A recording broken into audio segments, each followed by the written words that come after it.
Thomas coming at you with another video review. And today we're going to be taking a look at the new Transformers Prime Deluxe Class retail version of Bumblebee. Now, as you can see, Bumblebee is in his retail packaging with the hub logo, obviously. 2-in-1 vehicle to robot. Ooh, who knew that Transformers could be 2-in-1 things? I don't know. Really nice packaging on here. I really love the metallic look, at least across the nameplate and obviously first edition here on the side, but we typically only get that with premium figures. Now, it says that there's a display stand that's included, and you can kind of sort of see it down there, and I'll show that off later on. It's actually kind of a letdown, to be totally honest. But you can see Bumblebee there in the package, flip around here on the back, and you see the beautiful cast. I absolutely love the way that those guys look. You can watch it on the Transformers network, otherwise known as Hub. Okay, sure, you watch it on TV. Sure, that's what you do. See other figures that are in the line, of course, Bumblebee, RC, and Starscream. Those figures are out and available, so get out there and find them. Really cool figures. But overall, pretty nice packaging. Can't really say too much about it. You see the display stand down there. But let's get this guy open and see how cool he actually is. Okay, guys, so here we have Bumblebee open up and out of its packaging. Now, initially, I really didn't like the color for this guy. It's really kind of this, I don't want to say bright yellow, but just the yellow on it really doesn't appeal to me too terribly much. Now, when I compare this to the actual New York Comic Con version, you can see there's a big difference in terms of the coloring on here. Now, I really actually do like the yellow that's used on the taxicab version of Bumblebee. But that being said, the color on this has actually really kind of grown on me. And it's not as bad in hand as I initially thought it was going to be. Now, some of the differences that you're going to be able to tell, other than the paint job or color of the plastic, you got completely different stripings on here. You got a really radically different Autobot logo. I do really like the Autobot logo here on this guy. But then the one thing that I really like is the difference in the window tinting. Now, as you can see, this one it's kind of a cloudy blue, and it's the same thing with the headlights. You can kind of sort of see in there, but not really. This one is a much more translucent blue, and you can see inside there a whole lot more. Now, the unfortunate aspect of that is you can see a lot more of the robot junk, and you can see that I actually have the gun stored as opposed to storing it here. I have it stored on his arm still. So there is a downside to having that, but I don't know, I do kind of like it a little bit better. You know, but in terms of differences, that's really pretty much all there are. Everything else is almost exactly the same. And it's the same mold, so it's not that big of a deal. I do like how this has more of a black engine out here as opposed to like black here and then the rest of it is orange. That kind of looks weird. But in general, it's a very nice looking representation of how Bumblebee looks in his vehicle mode. Not a Transformer. What you want to do, just come around here to the back, kind of separate these, kind of fold these down to the side, and you kind of have to tug. It's kind of a pain in the butt. You have to get it cleared past these little hook bits right here, which is a pain, to be honest.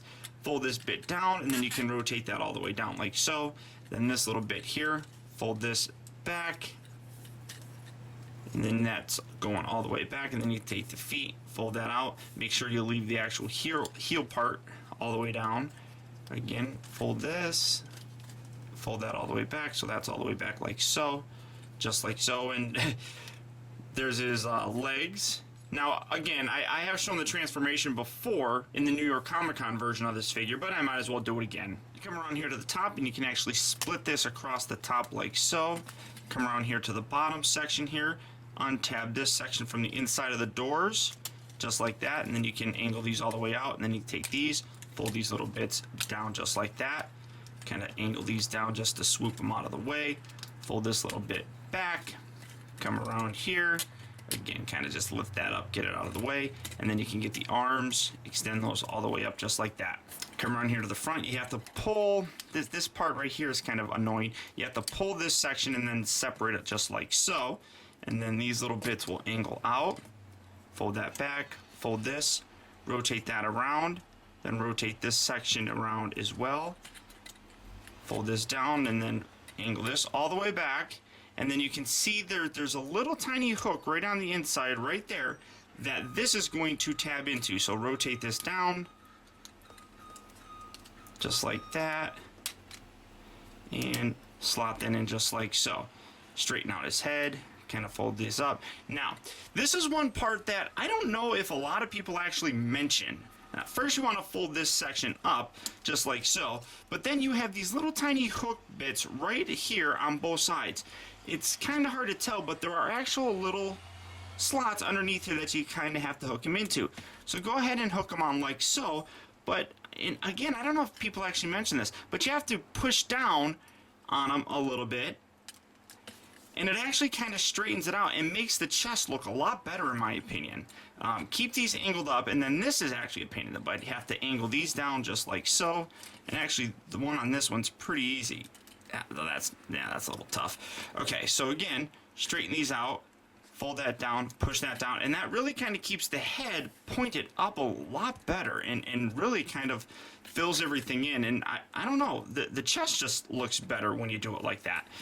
Rotate these around, rotate these bits up and around. They peg into the middle portion of the tire rims, sort of. Rotate that around just like so. Rotate that around.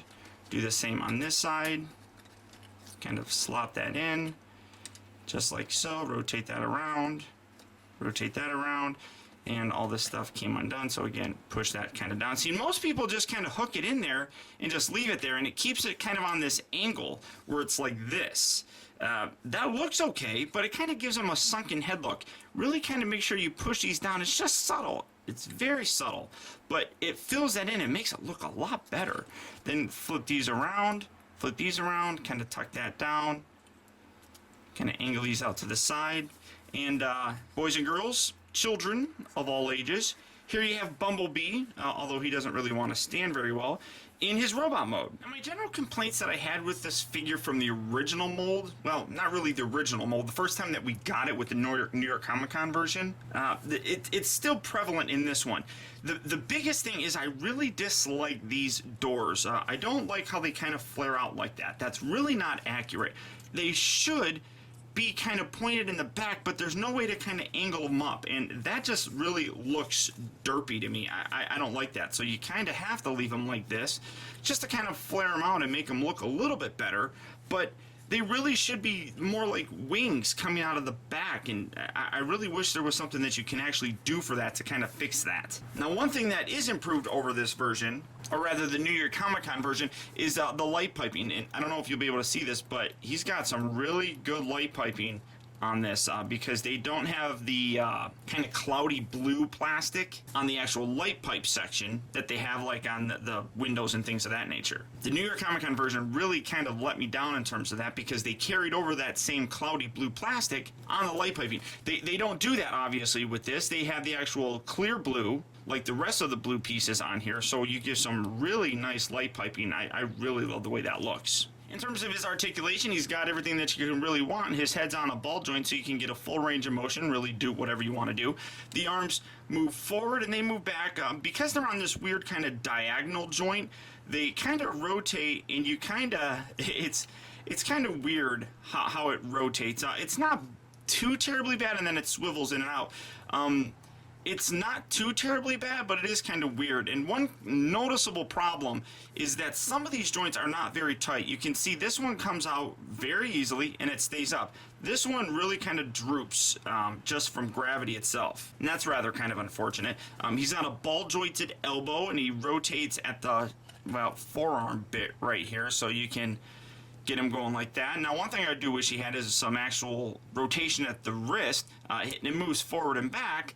But that's it. I really would like to actually be able to display them like this and rotate that fist around. I just think that would look just a little bit better as opposed to keeping it like that, which is not too terribly bad. I would just prefer if these were more on the back, I guess. That's just personal preference. Then he rotates here at the waist. He's got a back and forth ball joint here at the actual hip, and right above at the upper part of the thigh he also rotates, bends at the knee, and then his foot is actually articulated so you can get some good pivot and poses and things of that nature with the foot. As you can see, he does have his cannon on here, which I'm going to take off.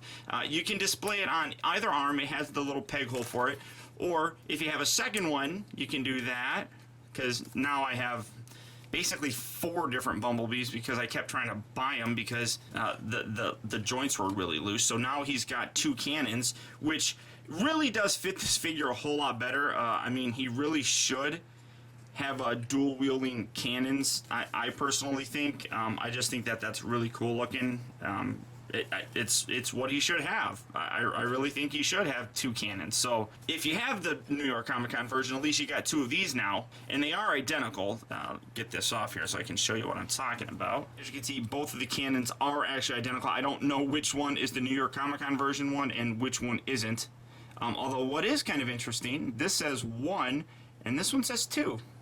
That's kind of strange. So I don't know. I don't know why that's like that, but who cares? For one last comparison, here is the regular retail version of Bumblebee next to the New York Comic Con version. And again, you can see some of the subtle differences, like, you know, you got the black here on the actual abdomen piece, I guess, whereas that's silver. For some reason, this guy's face looks a whole lot more pissed off than this guy's. I don't know, that's really kind of weird. It's really, I don't know, it really just seems like he looks more mad. I don't know, that's just me. Transforming back is just as easy as going the other way, although it is a little bit more cumbersome because some parts really need to line up pretty well. So we're just going to fold those little bits back. We're going to unhook these little sections and kind of angle these out. As you can see that they're kind of, these shoulder bits are kind of on a swivel joint up here and then on a ball joint in the back section. So just kind of pull that out, get those out of the way. Fold that little bit down, then reach right inside there, pull that section up, rotate that back, rotate that around, and then rotate that around as well. And then you can fold this back down, kind of keep his head, I guess, in a decent position. Angle these back, and then you can collapse these together, forming the front part of the car, just like that. Oh, well, angle these kind of out, and then fold this up. So you have that. Rotate these up, and then they kind of click. Well, you didn't do it, but that clicks, just like so. Kind of separate these, rotate these down just like so. Angle that. Now I'm going to show you how to do this without the putting the gun up inside there, because that's where it was when I first started transforming it. I'm going to show you the proper place to put them. So fold this up, and then again, you're kind of going to see right inside there are little slots where this little section here is kind of going to fit in. Kind of just lift that up inside there, and then you got these little pegs on the inside section there on that gray bit that tab into the inside of the door. So just kind of, well, bring this whole thing together, and you should probably tab that together just to kind of lock that in there. And then you can do this, and it makes it a little bit easier, except I kind of screwed it up a little bit. Okay, so we're just going to slot that right in there and tab that on the inside just like that. Do the same on this section. Rotate this around, rotate this in, rotate this up, kind of make sure you clear everything, rotate that around. That'll kind of angle inside there, tab that together, and you got the arms and everything situated the way that they need to be. Come around here to the legs, again, just kind of angle that, fold that little bit down, fold the foot back on the heel, and then rotate that around, and then you can bring that around as well. So do that on this side, bring that around, and that kind of brings that up just like so. Kind of angle this all the way back, fold that section up, bring these up, these kind of sort of tab together right in like so. Do that on this side as well. Kind of fold this up, and this is where it kind of gets a little bit tricky. It's easy, but it's a bit of a pain in the butt. And then just kind of push everything together. Make sure that you get the doors properly lined up, just like so.